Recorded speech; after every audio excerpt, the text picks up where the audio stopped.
Bonjour à tous et bienvenue dans votre émission du week-end qui vous fait retrouver des artistes qui ont marqué une époque et qui ont encore plein de belles choses à partager avec nous.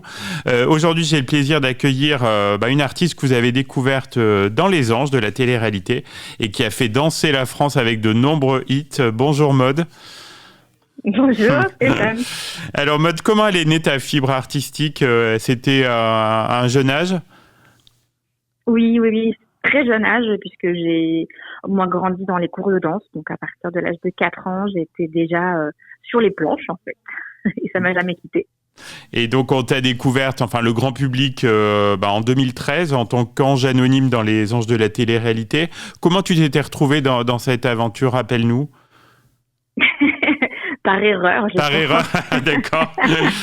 Non. En fait, à l'époque, je passais énormément de casting pour les émissions de télé musicales et pour les comédies musicales également. D'accord. Et puis, un jour, on m'a téléphoné en me demandant simplement si j'avais envie de faire ce programme. Et voilà, de prime abord, j'avais pas envie de faire ce tu programme. As hésité à le faire, oui. J'ai beaucoup hésité, hésité à le faire. Et puis finalement, je me suis lancée et puis... Et c'est sans regret, quoi. Et au final, oui, c'était plutôt avec le recul une expérience concluante parce que je crois que tu as été l'une de celles qui ont pu concrétiser ces objectifs. Oui, complètement. C'est vrai que c'était assez inattendu puisque je suis partie 10 semaines à Miami et puis quand je suis rentrée en France, j'avais déjà beaucoup de gens qui me soutenaient. Puis voilà, mon premier single c'est vite classé numéro 1, donc c'était assez inattendu et fou, quoi. Oui, justement, on avait suivi l'enregistrement de ce premier single, Love is what you make of it. Ça a été un succès fulgurant, on peut dire. Oui, c'est vrai que ça a été un succès immédiat et puis aussi un peu inattendu parce que c'était un titre tout en anglais. Donc pas forcément sur le papier, tu vois, je me suis pas dit voilà, je vais faire un hit en France avec ce titre. Oui, bien sûr, oui. Mais je crois que il y a eu un succès qui m'a dépassé moi et puis qui a été tellement évident que finalement tout le monde a suivi et il a été super bien joué. Oui, les radios ont bien suivi. Ouais. Et après ce tube, donc tu as sorti un album et de plusieurs morceaux qui, je le disais, qui ont bien marché. Ça t'a rassuré à ce moment-là sur la pérennité de ta carrière? Je sais pas si on n'est jamais très sûr de la pérennité des projets quand on fait de la musique, mais en tout cas c'était une expérience qui se prolongeait et puis aussi avec évidemment beaucoup de travail. Mais oui, c'est toujours gratifiant de se dire qu'il y a vraiment des gens qui aiment ce qu'on fait et puis qui nous suivent, qui nous voient évoluer. Et puis il y avait de très belles collaborations dans ce parcours musical. On pense à Jason Derulo ou Big Ali. C'est un peu une consécration donc quand on fait des morceaux avec ces artistes. Disons que oui, Jason Derulo c'était quand même assez c'est du lourd, à l'époque. Oui. Ouais, c'est vrai que c'était assez dingo parce que à l'époque il commençait déjà à bien marcher partout et il commençait à bien marcher en France. Mais voilà, on a eu l'opportunité de faire cette collab. En plus, c'était rigolo parce que quand on m'avait dit avec qui t'aimerais bien travailler, j'avais un peu balancé son nom comme ça. Ah oui, d'accord. Ok. Et puis finalement, quand l'opportunité s'est présentée rapidement après, c'était vraiment sympa. Franchement, très bon morceau. Une belle collab. Ouais. Et puis à un moment, t'as un peu perdu de vue dans la musique. Alors pourquoi cette pause? C'était un choix ou une nécessité? Oui, et après mon deuxième album, Poparoid, que j'ai sorti, je suis assez mauvaise avec les dates, mais je crois que c'était 2015. Oui. Voilà, j'étais, comment dire, un petit peu éprouvée. D'accord. Par tout ce qui s'était passé, qui avait quand même été assez fulgurant pour moi. C'est vrai que c'était, bien sûr, ça a été beaucoup tout de suite, et je me suis pas reposée, pendant des années.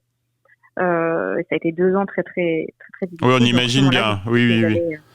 J'allais me poser un peu et puis me concentrer un peu sur moi pendant un moment et voilà. Après la suite de mon parcours a été effectivement un peu différente après tout ça. Oui, et puis peut-être privilégier aussi sa vie de famille. Ouais, complètement. C'est vrai que ça tombe aussi avec l'époque à laquelle j'ai rencontré mon mari. Oui. Et puis j'avais aussi envie d'avoir des enfants et de le faire selon mes conditions, quoi. Un peu au calme. Oui, bien sûr. Alors, quelle est ta vie aujourd'hui ? Je crois que l'écriture compte beaucoup pour toi avec les jolis mots. Oui, complètement. C'est vrai que oui, les gens ne me voient plus à la télé, etc. Mais j'ai toujours travaillé dans l'écriture créative. Voilà, que ce soit pour écrire des synopsis, par exemple, de clips. J'ai sorti un livre aussi en 2020. J'ai divers projets. J'ai un podcast également. Et oui, il y a quelques mois, j'ai créé les jolis mots, qui est à la fois une promesse d'accompagner les gens dans leurs besoins d'écriture s'ils ont envie. Et puis aussi, j'anime maintenant des ateliers d'écriture pour faire écrire les gens. Parce que moi, c'est sympa. De donner aux gens l'opportunité de se lancer dans des projets d'écriture. Et c'est très, très chouette d'être aussi de ce côté-là du stylo. Ouais. Et comment ça se passe alors, un atelier d'écriture un atelier d'écriture, on se réunit entre gens qui aiment écrire. Et puis, je propose une thématique de proposition d'écriture. Je fais toujours en sorte que ce soit une expérience assez sympathique. Et puis, on écrit ensemble. Après, on se lit nos textes et on échange sur nos manières d'écrire, ce qu'on a à raconter. Franchement, c'est très, très sympa. Et donc, quelle est ta zone d'intervention ? Parce que tu vis sur Paris ou ailleurs Moi, je vis dans le 28, donc c'est à 1 heure de Paris. D'accord. Donc sur Chartres, très précisément. Ok, oui. Et mais je fais des ateliers d'écriture à peu près une fois par mois en visio. Donc, d'accord. Donc ça peut se faire aussi à distance. Exactement. Si les gens ont envie de se joindre à nous de un peu n'importe où dans le monde, ils peuvent venir écrire avec nous, avec grand plaisir. Bon, le message est passé auprès de nos auditeurs, donc ils peuvent te contacter. Donc tu es présente sur les réseaux sociaux et puis il y a peut-être un site, non ? Exactement, il y a mes réseaux sociaux et puis il y a mon site www.lesjolimots.com. Et d'ailleurs, j'en profite pour te dire en avant-première. Une exclue pour Logos FM. Ouais, non, c'est vraiment une petite exclue, mais je lance là ce soir une nouvelle prestation avec les jolis mots. On me demande depuis un moment et c'est l'accompagnement d'écriture à la chanson. Donc, très bien. Écrire leur chanson. Super. Voilà, je propose une nouvelle offre un peu hybride entre le coaching et l'accompagnement.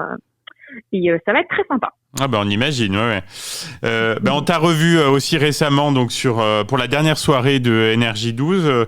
Comment t'as vécu ce moment et puis la disparition de la chaîne ? Mais c'était très sympa de retourner là-bas et c'était à la fois très étrange parce que le temps est passé vraiment vite.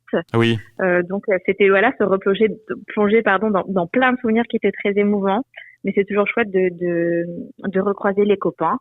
Et puis c'est aussi l'occasion de vraiment peut-être refermer un livre. Oui. Ouais.